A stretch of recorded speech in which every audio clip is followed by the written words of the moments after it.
Okay, I want you to imagine something. You have to figure out how the entire world works, but you have no labs, no telescopes, and definitely no internet. Nothing. That was the reality over 2,300 years ago. And today, we're diving into the story of the man who decided to create a system to do just that. Aristotle. I mean, really think about that question. How do you explain everything? Where do you even start? How do you explain the stars in the sky, the rain, the fish in the sea, why a rock falls to the ground? This was the massive challenge Aristotle took on, a question that, let's be honest, still drives a lot of science today. So let's get into how he even began to tackle it. Now, to really appreciate what Aristotle did, we have to first step into his world. It was a time and place where the biggest questions were answered with incredible stories and myths, not with, hard evidence. Seriously, think about it. If lightning struck, well, that was Zeus being angry. If the seas were rough, that was Poseidon. Nature was basically a big cosmic soap opera starring the gods. There was no real concept of natural laws or systematic study. The world was definitely magical, but it wasn't really understood. And into this world comes Aristotle. Now, this guy had an incredible resume. He studied under the legendary philosopher Plato, and then he went on to mentor one of the most powerful people in all of history, Alexander the Great. But believe it or not, his most lasting contribution wasn't in politics or philosophy, it was in creating a whole new way to understand the world itself. All right, this is where we get to the core of Aristotle's genius. And it's not what you might think. It wasn't that he got all the answers right. Oh no, far from it. His real revolution was creating a process for how to even start finding answers in the first place. His method seems so simple, so obvious to us now, but back then it was completely game-changing. He said you don't start with an old myth, you start by going outside and actually looking at stuff. First, you observe. Then, you organize everything you see into different groups or categories.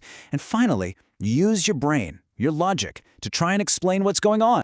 And this right here, this one idea, pretty much sums it all up. Knowledge starts with observation. It's the bedrock of all science today. What a radical thought for the time, that truth isn't just handed down in stories or found by thinking in a dark room. It's right there, in the world around you, waiting for you to see. So, what happened when he put this new method to work? Well, when he applied it to the study of living things, it turned him into an absolute giant of the field. He basically became biology's first great master. I mean, he didn't just look at a couple of animals. He systematically studied and classified hundreds of species. He came up with the first big categories, like animals with blood and those without, which is really an early version of how we think about vertebrates and invertebrates. He was obsessed with marine life, and he was one of the first people we know of to actually dissect animals, just to figure out how their bodies work. Just by following his own rules, observe, categorize, and apply logic, he practically invented the field of biology from scratch. The system he built was so solid that it became the foundation for how we studied life for the next 2,000 years. But, and this is a really, really big but, that same method that made him a genius in biology, it also led him to some famously wrong conclusions in other areas, especially when just looking at things wasn't enough.